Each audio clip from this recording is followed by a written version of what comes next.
Hey Mario, check out these new cards. I know it does say a Kumon Cosmic Club card collection,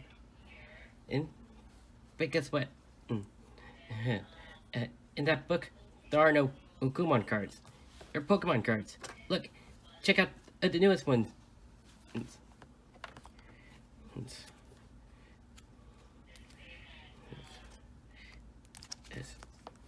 Let me see.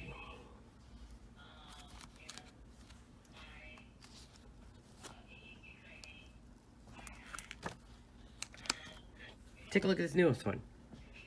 And this one's Arbok. Take a look at the next newest one.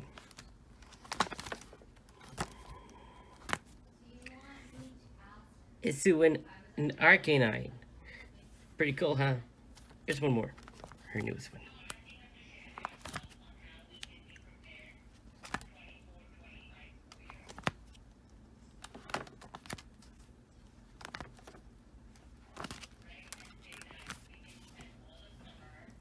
Omastar V. Yeah, Omastar V. Pretty cool, huh, Mario? New Pokemon cards? Hello, Luigi. Oh, hey, Peach. What's wrong with Mario? He hasn't been said a word. I like that. Come to think of it, something's wrong with Mario. Oh, dear. Luigi, until he can talk again, he'll be ready. Yeah, I sure wish Mario could talk again. Yeah, someday soon, Luigi. Someday soon. Yeah, but Mario hasn't said a word like that. Yeah, well, until Mario can talk again, everything's gonna be okay. Hey, really, Peach? Yep. Until Mario can talk again, everything's gonna be A-okay. It's me, Mario, and I'm Luigi. Today is Saturday. Let's go!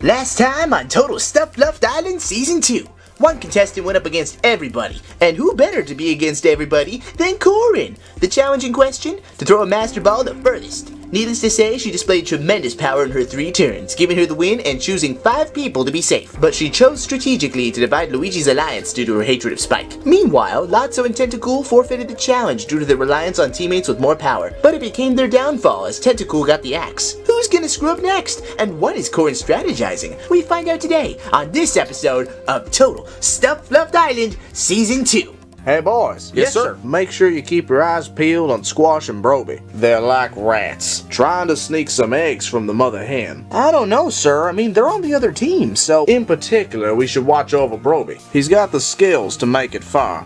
Hey, where's Flyboy? Oh yeah, he's with Shantae. Hey guys, check this out! Wait, what? See, I value my intelligence, so I don't think I will. Hey guys, how much you want to bet I can make this jump? Wait, from where to where? From here, all the way over yonder. Coney, that's impossible. I'll bet 7,000. Jeff! What? I'll take that as a yes. And a 1, and a 2, and a do. Uh-oh. Do not worry, I'm okay. Yeah, let's go report this to Meowth. Agreed. Yeah, I'm gonna be in here for a while.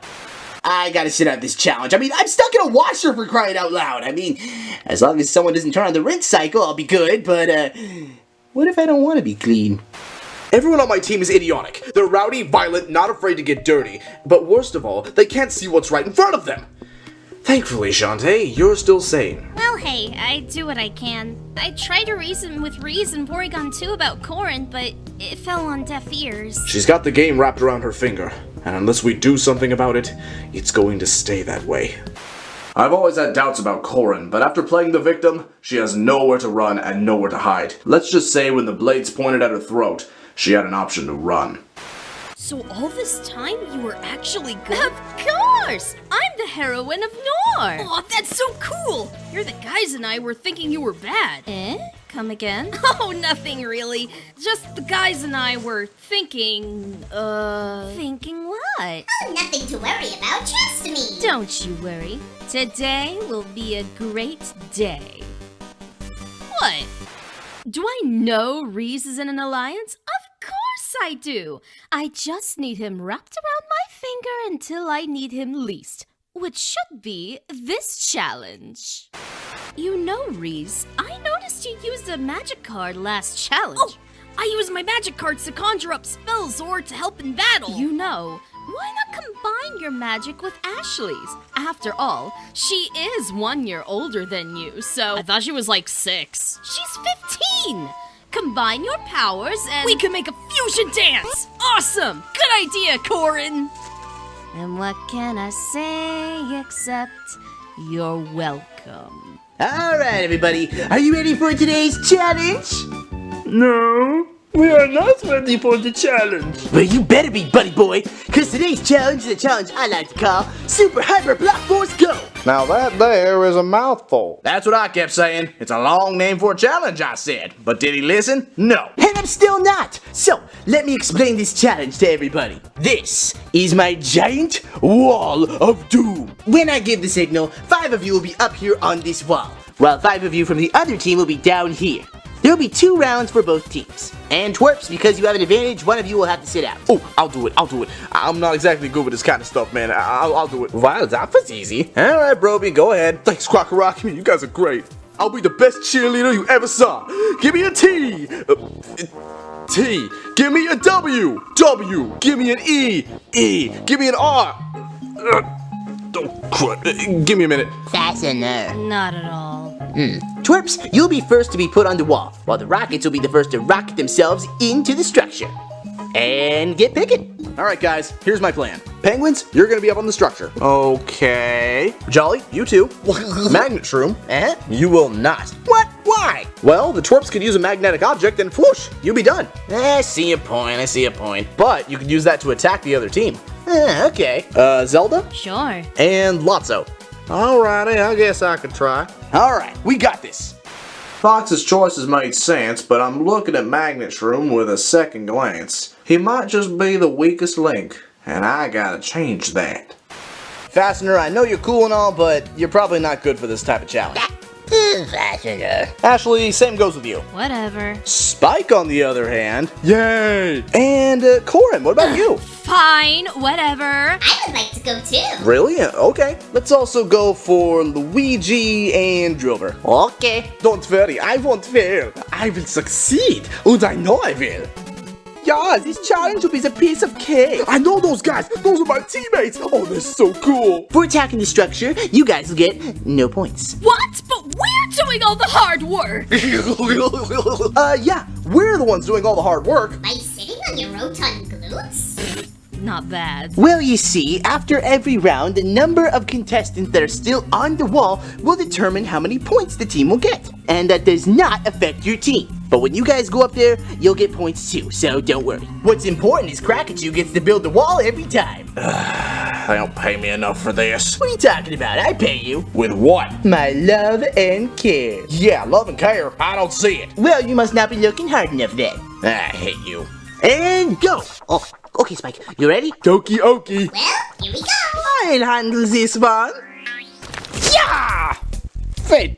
Oh, my miss 9! Oh my lord! Whoa!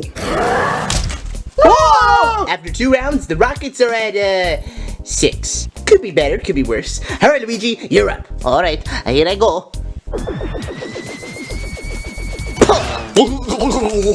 Ow. Not What good. was that? Thankfully, I'm used to bulking blocks, so Luigi's gonna be A-okay.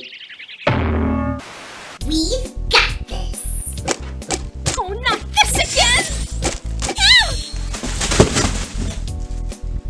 Whoa. My turn. Sit! Oh, that was good. I did not see that coming, man. The Rockets have 8 points, and the twerps are about to go up. Okay, that was luck. But I don't have to tell them that. Hey, Fox, Porygon 2's right there. What do you say I go first? Be my guest. Danger! Danger! What the? Chances of justified moves? 70%. Wow, that sucked. And Magnet Shroom continues to be useless. Well, I mean, you ready, Jolly?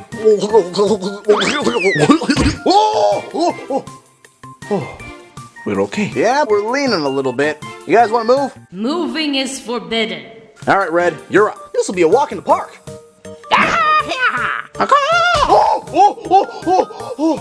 Okay, is it over? What? And the Rockets aren't doing good. Time for some redemption. All right, my Flygon, wait! Incoming! Okay. All right, you know what? Fire! Ow! I am the king! Oh my word! Oops. That didn't count, did it? No, I'm fine. Fastener, I'm fine. Don't worry, it didn't count. It was after Fox landed anyway. So, the Twerps gained another 3 points to their already existing total. The score is 8 for the Rockets and 18 for the Twerps. The Rockets have already lost. Things aren't looking too good considering the scores. But as always, I've got a plan. Don't worry, guys. We got this. Well, it's not over until the final brick falls. You guys are really tiny. We're gonna win. Yeah. Gonna win. Yeah. Stay strong. We still have a chance. Well, at least Porygon 2 ain't here. I don't know what happened with Flyboy up there. I'm sorry. My anger just got the better of me. My dragon rage, as it were, got the better of me. And Flyboy, save it. Here they come. Woo! Not a scratch. Ow, my head. Fastener, go. I'll tend to his wounds. Fastener! Fastener couldn't knock down his structure. Fastener! Ow! It's not possible! How the heck did he... You were saying, Shantae? Well played.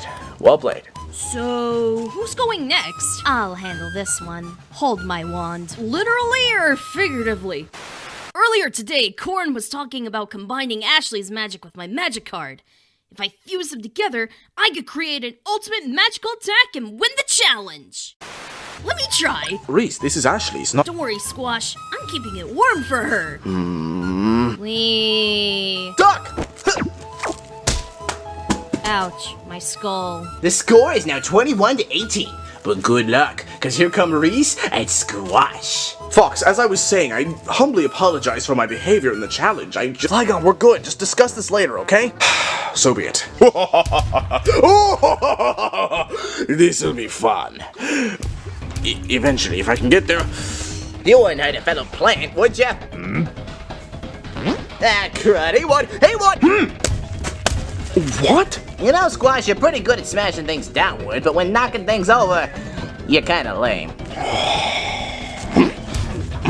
Well, I guess it's all up to me. Hey, where's my wand? Oh, hey, Ashley, you don't mind if I borrow this, do you? Okay,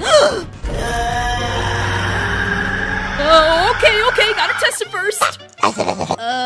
Klaatu Barada. Whoa! Bloodicus, whoa! Awesome! How do I get down? Oh, need a proper grounding, you little brat? What are we talking about? Whoa. Can I try again? Give me that. Oh, boy. Whoops. Reese, you better go before I disqualify you. Meow, he already went. Not true. I didn't knock over any structures. Yeah, you kinda did. That was Flygon, not me. We got a chance, but... I say let him go. Shantae, what are you doing? Hey, I want to win this fairly. Thanks. Wait! And that's how we roll. Mission complete. Pathetic. Yep, I'm dead. The Twerps need 12 points to win it all. But can they beat the Rockets? Let's find out and see. Are you sure I should be up here? You're with me. We can do this. I don't know. It just seems a little high up for me. But don't worry, Spike. You'll be okay. Or if you die, we can turn you into a beard batter. Corrin! God, can't believe I messed up. Well, Reese, look, we live and learn, okay? But just don't take Ashley's property. Corrin said I should fuse magic. I never said fuse them. That's not what you said. You brought up the fusion dance, not me. Guys, let's talk about this later. The other team is about to attack right now. This challenge will be... What was that? Zelda? Zelda has been placed in the infirmary. Excuse me, what? Zelda, I know that's you, but really? My boys will take care of this job, no problem. But if you'll insist, go right ahead after them. Most appreciated. If that's Zelda, why is she so fast? After you? No, after you. No, after you. Stop screwing around with us! Together? We can't. I'll do it then. Ah! Oh, that felt good. Hey, boss, you want to spot me? One. I can't do it. All right, my turn. Cruddy sliding! Enter the penguin. Okay, that could have been a little better, but at least I got Spike. Oh, my face. Okay, my turn. Oh, great. Zelda's now chic and now. Not too bad, I suppose. You Miss Shantae, would you like to go? I don't think I can handle a big old structure like this. Sure thing! Transform! Whoa there! I'm a shark! I'm a shark! Nom nom! I'm a shark! I'm sorry, guys. Through sheer stupidity or just dumb luck, the Rockin' Rockets are our winners! Troublesome twerps, I'll be seeing you at elimination tonight. Y'all have fun now. All right, boys, that's how we get it done. It was great to win it for the team. Nice job, guys. Darn, darn, darn, darn, Man. darn, A darn. satisfactory performance. No, guys, we're doing so good, too. Oh, man, this stinks. Reese, what happened in the challenge? I got a dumb idea from Corin. I'm sorry. Corin's been acting strange towards us recently. Maybe she's looking for new alliance mates. Wouldn't be surprising. Guys, I think I'm going home. Unless we split the vote. It's your word against hers, Reese. We believe you, but we can't think for everyone else. It shall be done. Alright, everybody. One of your sorry butts is gonna be kicked out of the game, where a lot of you did really bad today, and some of you did okay. Except for Broby, who did nothing. And that's why he's safe. Yay. Fastener is also safe. And so is Porygon 2. The next ones safe are Krokorok, Ashley, and Spike. Bottom 5. Each of you have done something to garner yourself an elimination. Squash, you did terribly both defensively and offensively, such as when you knocked off Ashley. But it didn't. Corin, you're just full of surprises. I know. Drillbur, you were the first one to attack and you did horribly. Well, I mean, I didn't know what to expect. I didn't know what to do. Luigi's move was ridiculous and failed to knock over even one contestant. Yeah, I know. And Reese, I don't know what to say. I don't know either, Meowth. But of the 5 of you, Squash is safe, so is Luigi, and so is Drillbur. The bottom 2. One of you got 5 votes, and the other got 6. But at the end of the day, the last one safe is Corin. I deserve it. I've been dethroned. Good. We tried. How? Justified. So long, Reezy. You weren't that good of a hero anyways. Huh? What can I say? It ain't easy for Reezy being cheesy.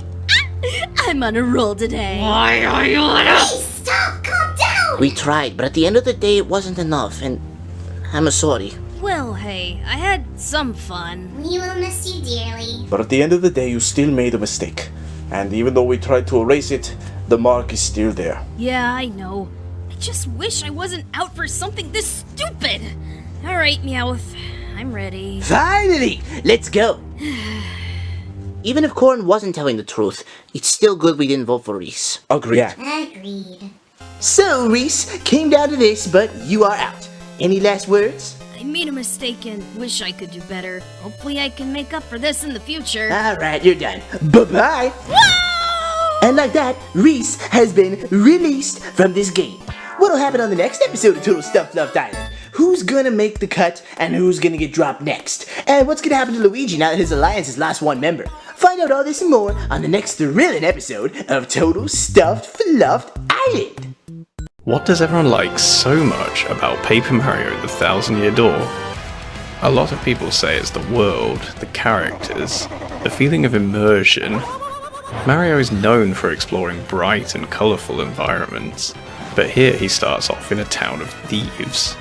In the first 5 minutes of gameplay, he rescues a girl from some attackers, and even gets mugged. It's serious this time. And unlike the more recent Paper Mario games, there are actually hundreds of uniquely designed characters in this game, with an example of the more developed ones being the girl you rescue at the start and your first partner, the archaeology student Goombella. So I want to take you through a chapter which embodies that story, character, and drama, the highlight of the early game, Chapter 3 of Glitz and Glory, also known as the Glitz Pit. So there will be spoilers for that chapter, but not for any later chapters. If you aren't sure whether to get the Thousand Year Door remake, I'll show you what makes it so charming that you'll be excited to play it.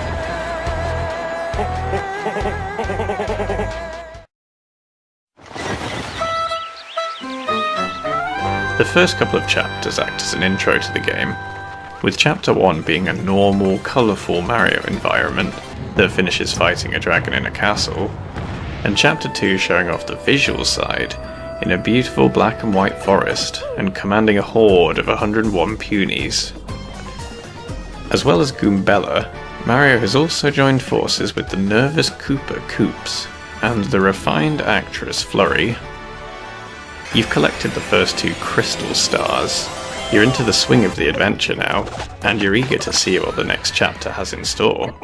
So you head for the 3rd time to the Thousand Year Door and see a preview of A City in the Sky. The first we hear from Professor Frankly is this is a place called Glitzville, and people go there to enjoy themselves on holiday. But behind the scenes, there are rich people making it big.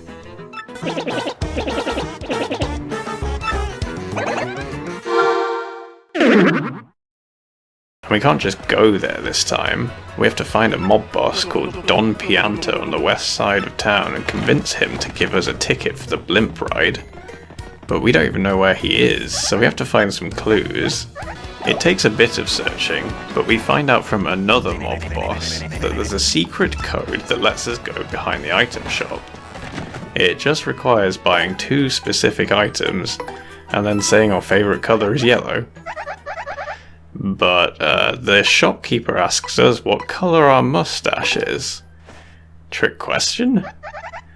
This kind of silly interaction is one of the charms of the game, both for the fun of it and for giving character to NPCs. I'll give a list of some other quirky moments like this later on in the video, and as we go through.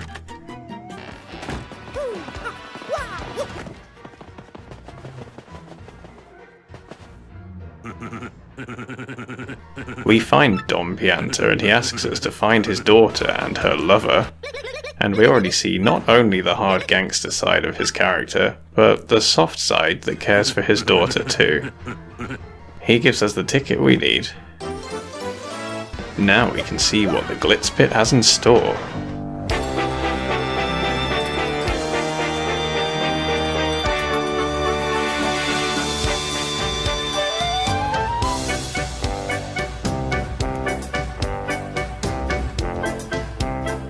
Did you know there are currently fewer than 100 blimps in circulation in the entire world? Maybe that's why it was so hard for us to get a ticket to board this one. As we ascend, balloons are flying from Glitzville. A floating stadium.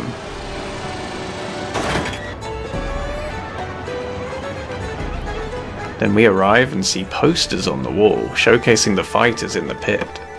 There are lots of tourists, and a juice bar and a gift shop. You can stand behind the hot dog poster and pretend to be a sausage. It's all just like a holiday resort. We go into the stadium to watch a match and see the champion fighter of the Glitz Pit, Rock Hawk, dominating over a Koopa Troll. The crystal star is on his belt. That's the goal of this chapter, shown to us right from the beginning. Now at this point you'll be thinking up, how do we get this star that we need? Do we have to become the champion and overthrow Rock Hawk? Our partner gives us this dialogue choice, but if you do decide to pick the steal option, your partner tells you not to play the bad guy. Well, we did have to help out 2 mob bosses to even be able to get here in the first place, but I get it. So we head backstage, and we already feel important. It's like going to the teacher's lounge at school, except there are security guards everywhere. We enter the room belonging to the Glitz Pit promoter, Grubber, and we've surprised him a little with our entrance, but he gets pretty excited when we tell him we want to become a fighter in the pit. He tells us that being rich and famous is great. Dream big and we'll get big. Then he takes us on a personal tour.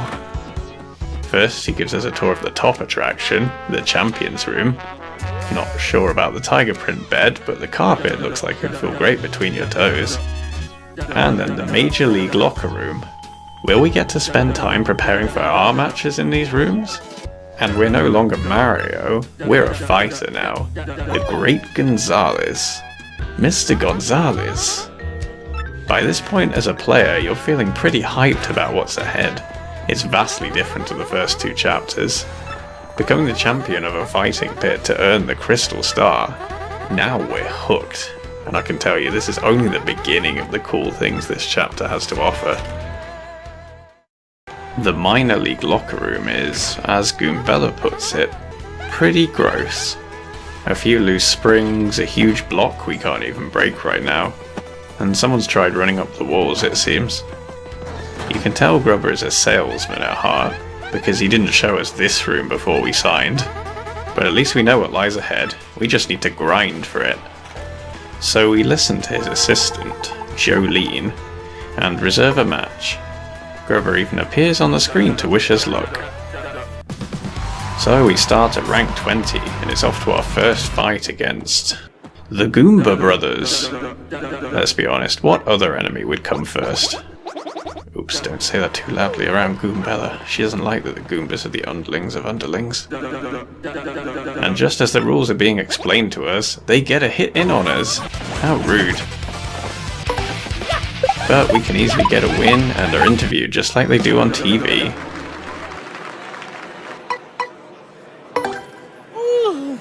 There is an extra condition to the battles which I'll come to later. So we're one battle down. We get introduced to the fighters in the minor league room next. There's a bandit, a bob-omb who often says bomb mid-sentence, and a yellow-shelled, shades-wearing Koopa. This Koopa is called King K. He's pretty cool. He actually becomes our next opponent. Every opponent we face in the pit has some character. They've got a team name and a quick trash talk. So all that's pretty different from doing battles out in the field. After we beat King K's team and a team of Pokies, we get our first hint of drama. The minor league bandit, Bandy Andy, has been stalking Jolene. Bandits love to sneak around, but it's curious what he's up to, so let's go looking for him. Now just a note, this is totally optional and you can go through the chapter without following him, but it really adds to the lore surrounding the chapter. He tells us about what he calls the 7 wonders of the Glitz Pit. They seem to be 7 legends, like places where you can hear strange noises, and rumours about Jolene and Grubber. A man-eating toilet? And we hear that Prince Mush, the first champion of the Glitz Pit, mysteriously went missing. This gives us a lot to think about. When will we find any of these mysteries? It's kinda nice that finding this info is optional, because it rewards the curious players with mysteries to pique their curiosity, whereas players who just want to battle can keep doing so. When we climb to rank 15, we hear from our good friend King K that there's an escaped egg outside. We take a break from the fighting to solve a puzzle and catch the egg. But he wants to stay with us, so we have an extra companion for the chapter. The next match, King K tells us, in his own words, that there's someone cute at the juice shop. We can go visit if we feel like seeing for ourselves, and sure enough, cute. After another match, he's thinking of retiring soon. I know we just met you today, King K, but it feels like losing an old friend. We'll miss you, dog. So far I've mostly been focusing on the story, characters and secrets, but if we're going to discuss Chapter 3 as a whole, it's important to consider the battling, since you spend so much time doing that. The Thousand Year Door has a turn-based battling system, where you deal extra damage by timing your moves correctly, and you can time stylish moves to recharge your special attacks faster. Turn-based fights are a little old school these days, but the action commands and stylish timings on attacks make it more interesting. Health and attack is generally in the single digits, which makes it possible to strategize exact moves to win. Mario attacks with his jump, hammer, or with crystal star powers, all of which get stronger over the game, and you can have one partner out in battle to do their own special moves. Now, Chapter 3 spices this up in a couple of ways. As well as there being more character behind your opponents, you also have to fulfill one condition in the fight, which Grubber tells you. They're things like, appeal to the crowd at least once, only your partner can attack, and don't take more than 20 damage. Some of these are really easy, but some can totally influence the way you approach the battle, and if you don't complete the condition, you can't progress through the rankings. It's a nice challenge, although it can be frustrating if you fail and have to fight a lower ranked opponent again just to get back up the ranks. We start at rank 20 and have to make it up to rank 1 by defeating 9 other minor league opponents, and 10 major league opponents, then above them all is the champion. There's a good balance between fighting and getting story updates in this chapter, and overall it's very well done. Speaking of which, back to the story. After fighting 2 more members of our locker room, King K's replacement swoops in. We get to see Sir Swoop having the exact same tour as we did. It shows just how quickly fresh meat arrives on the scene in a place like this. So every challenger gets the same intro tour as us. But what's the difference between them and us? We're making it big, whereas everyone around us is stuck at their ranks. Well, I guess we didn't have to do the triple flip and meow either, but you know. Sir Swoop and all the others are probably going to stay where they are, whilst we feel special and powerful for rising above them all. And just as I open my mouth, we're now at rank 11, but to get promoted to the Major League, we have to beat the Armoured Harriers, 2 Iron Clefts. We've had a few new enemies appear throughout this tournament, like Pokies, but these ones can't be damaged. So we have to have our first taste of defeat. Does this mean our dream of becoming champion is over? Luckily for us, the egg hatches into a new partner.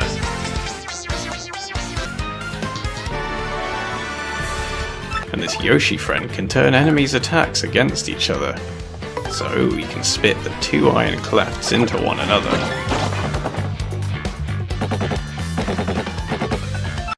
That was close. Now we're in the Major League, fighting among the big players.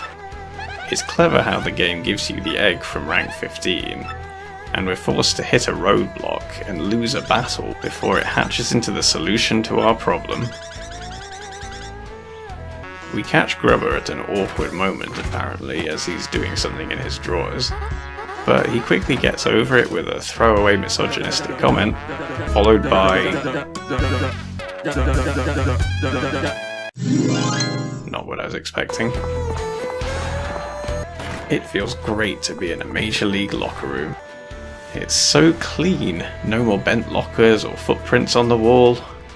And then we get a visit from the esteemed champion. Rog Hawk himself comes to talk to us after hearing about our success so far. But it turns out his belt doesn't have the real crystal star on it. If that's just a fake, where is the real one? Does Rog Hawk know? It's got to be here somewhere because the map told us so. And then... this is where things start to get creepy.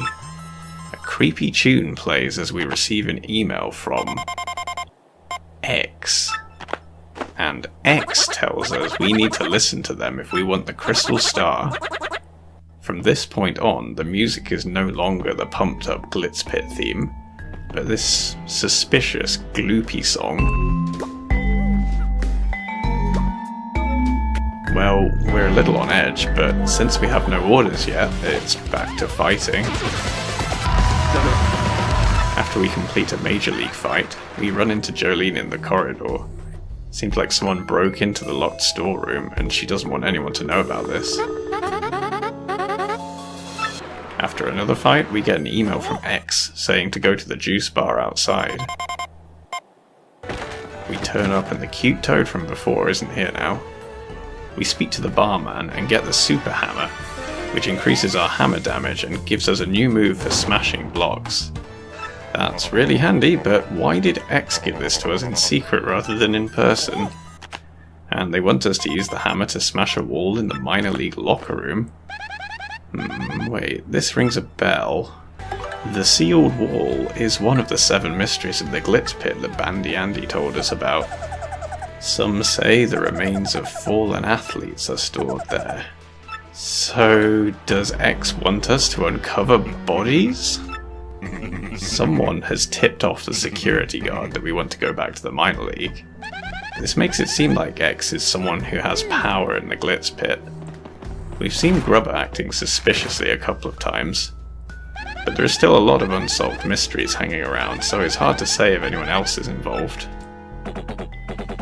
So with our super hammer, we can now smash through the rock that's been tempting us since the start of the minor league, and thankfully there are no bodies in here.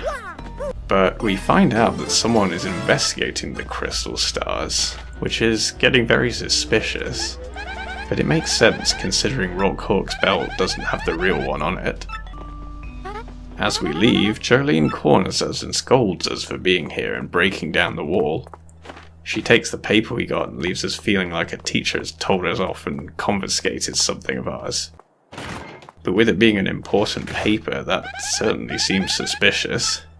Grubber's not the only fishy one around here. Well, I guess it's back to more fights for now. The Adonis twins come back for a sudden rematch, which is a cool twist to show that even the fights are keeping things interesting.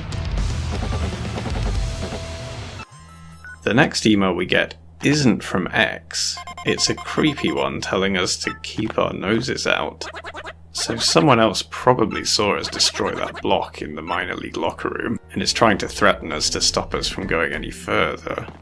Next we come across a cake left for us by Jolene from a fan. Could this be a trap? Well, let's take a bite.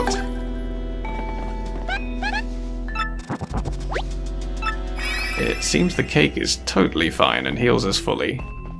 Maybe Jolene wants us to trust her? Or maybe it really was from a fan and she was just delivering it. After defeating the Fuzzies, Bowser comes in. This is incredibly random, to be honest, but it's fun seeing him there, and actually the first contact Mario has had with Bowser so far in the game.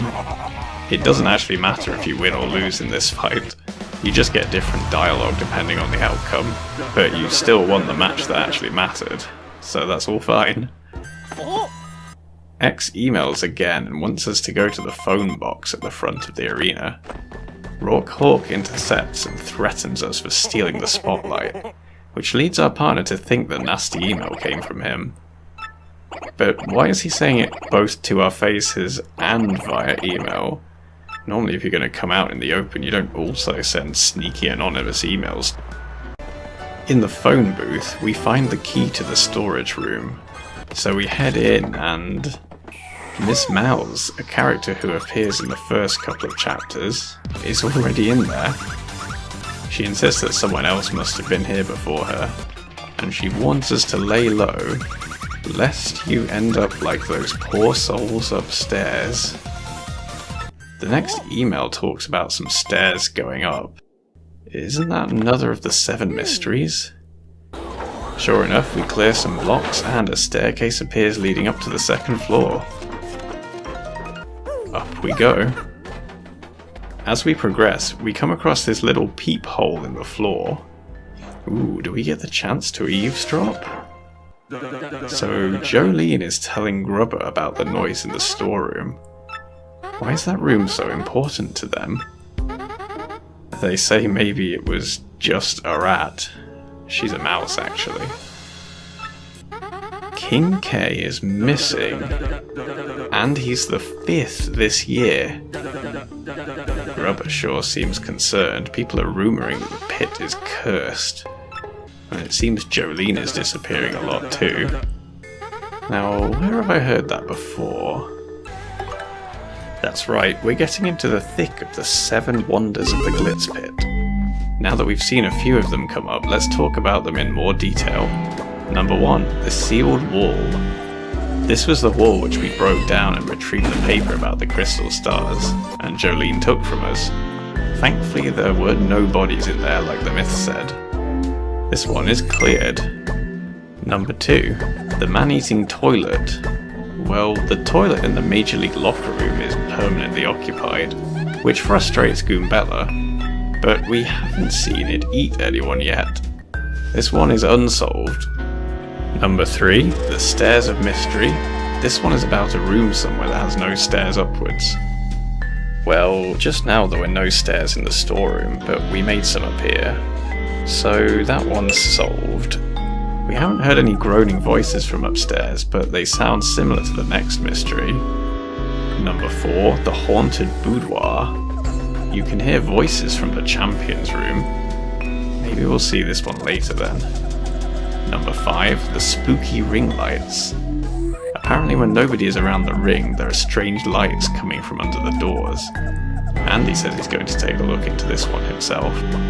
Number 6, the missing ones. Sometimes fighters disappear for no reason. We've heard about Prince Mush being missing, and now King K, and apparently there should be 3 others somewhere. Number 7, Grubber and Jolene. This one is about Grubber being so muscly at 60 years old, and Jolene vanishing a lot. Feels like there's more to this one still. So we've actually only solved 2 of these so far. There are 3 we know very little about, and 2 which we know some about but not much. When these come up I'll tick them off as we go. But for now, back to eavesdropping. Ever heard of the Crystal Star? Did she not read the piece of paper she confiscated from us? That paper talked about it, apparently. But Grubber heard us. We can pretend to be a mouse, a cat, or... a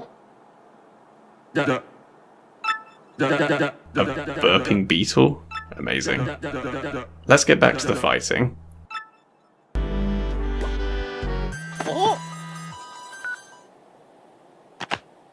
We get another threat from the non-X. We'll suffer the same fate as the missing fighters if we keep snooping? So this person has been kidnapping all the missing fighters? Now a second cake arrives just as we start a match. If we eat this one...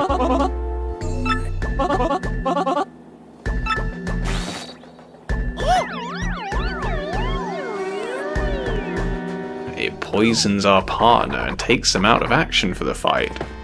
So our fears came true this time. Someone does want to hurt us. Would Rourke do something this evil just because he has a challenger approaching? Something also clever here is if you choose not to eat it.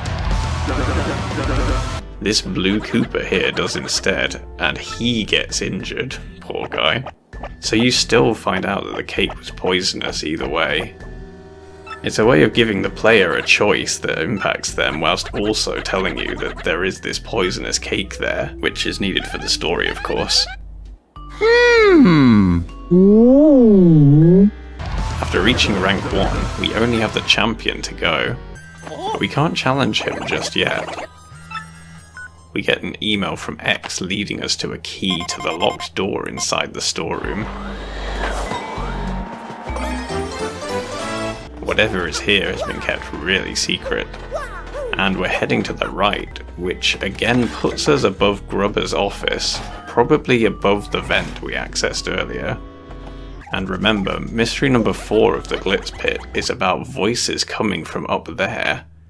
If only we could find Bandy Andy to ask him more about this, but he's not in his usual places in the corridor. There's a creepy breathing noise in the upper floor of the storeroom behind a large block. It's a bit like something you'd see in a horror game at this point. We remove it and... Bandy Andy! And King K!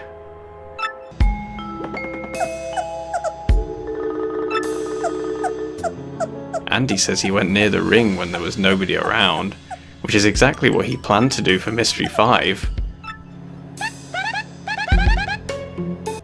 We try to hammer them. King K won't even say anything to us. We need to rescue them now. And Jolene was poking her head in here. She runs off when we get too close. Was she about to deposit more victims? King K must have been here for longer than Andy, so maybe that's why he doesn't speak to us. He's too low on energy. And to think he was one day from retirement. Did he find out something that he shouldn't have? Looks like we have to go back and book a match. This time it's our final match against Rock Hawk. We get led down the corridor, all the way around, to the second minor league locker room? The one we didn't use ourselves, so I've never been in before.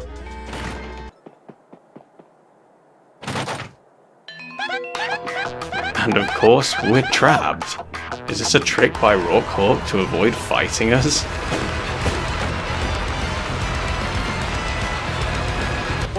Even if he ever shows up. This does make it sound like he knows we aren't going to. This is where the puzzles get really cool. We can blow away this poster with Flurry to reveal a secret room that looks like a gambler's den with a TV. I don't even think we find out what this is used for, but it seems like an area some fighters would visit after hours for some entertainment. We keep going and find a toilet which isn't occupied this time, and... Wait, we can go down it? This solves wonder number 2, with the man eaten by the toilet being Mario this time.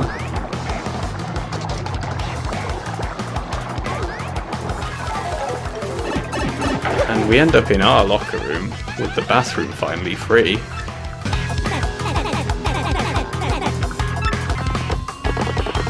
We can also threaten the security guard who misled us, although he insists he didn't. Perhaps he didn't know it was a trap. Anyway, let's get in the ring before we forfeit the match.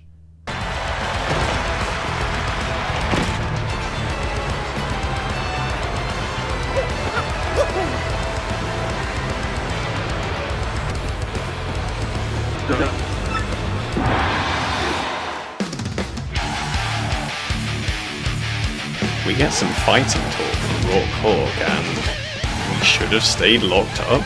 So it was Rock Hawk who didn't want us to make it here, and sent the poisoned cake. But he doesn't own up to the emails, and seems to know nothing about the Crystal Star. Seems like there's more to this mystery then. The music is incredible for this fight, with familiar sounds that belong in the Glitz pit, but also instruments that sound like the crowd going wild. And the fighting talk pumps you up to give the champion a pummeling. So, now that we finally have the chance, we defeat Rock Hawk fair and square, and become the champion. This is what we've been leading up to from the start of the chapter. That and the Crystal Star. But while we're on top of the league and have access to the garish champions room with Tiger Print bed, we don't have the Crystal Star yet. And there's now a voice in the vent. A ghost? This sounds like wonder number 4, the haunted boudoir, which said there were voices that could be heard from the champions room. Let's see what these voices have to say.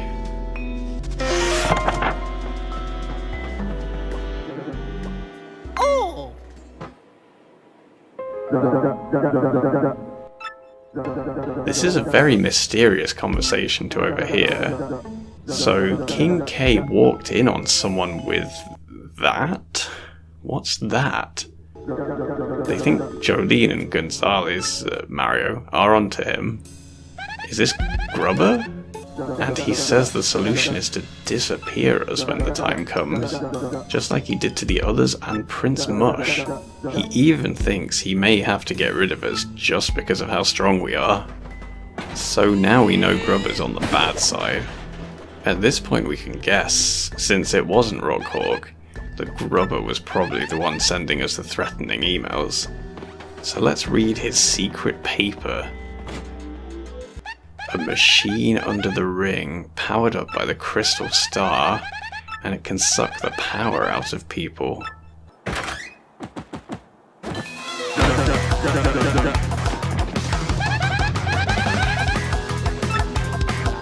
Grubber walks in on us reading this and flees. So we follow. This is a tense moment. And Grubber is there.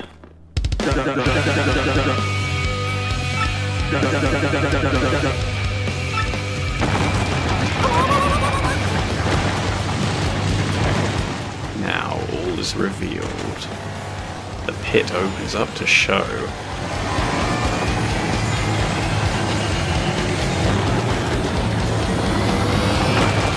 The power-sucking machine.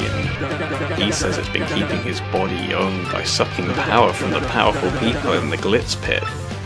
This is what he's been doing to the ones who have gone missing, and this is how he's so muscly for his age, as per Wonder number 7. This sounds like what Bandy Andy went to investigate for Wonder number 5, which was about the lights in the Glitz pit when nobody's around. So Andy must have seen the machine and become a new missing one.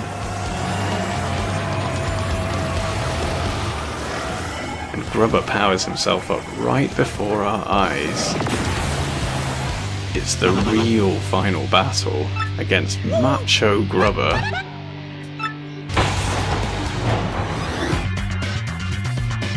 He has much more health than Rockhawk and can power himself up lots.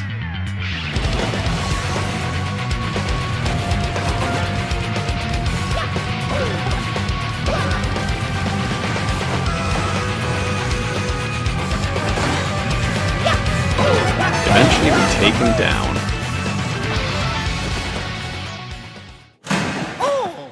Mr. Champion? Jolene walks in and actually calls us by our name.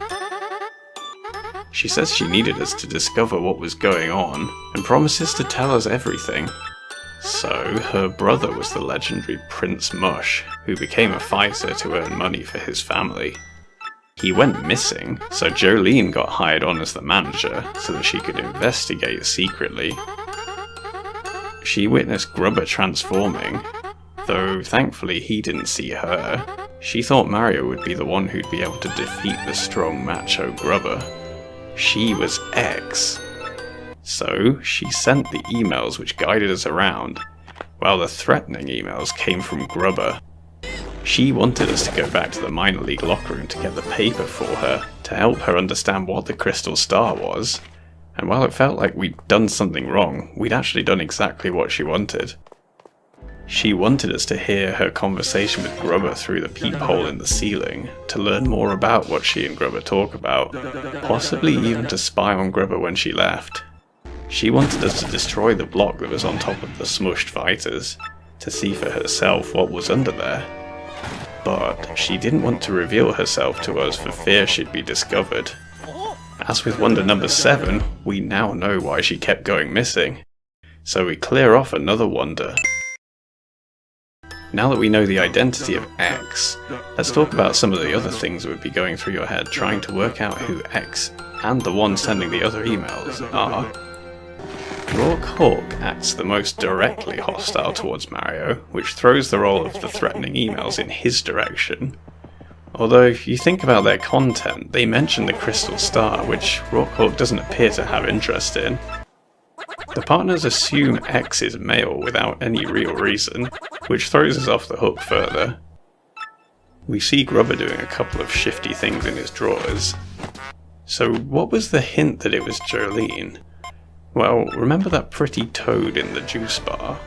Isn't it weird how she kept disappearing? Most of the characters don't do that. But she was never around when we were getting quests from X. This is very subtle, but also incredibly welcomed once you see it.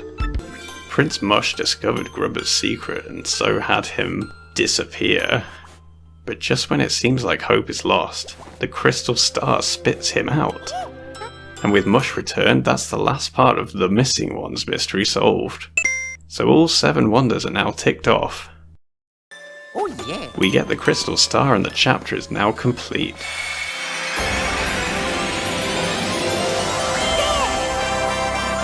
There's so much to take in with this chapter that I just had to lead you through it from the start.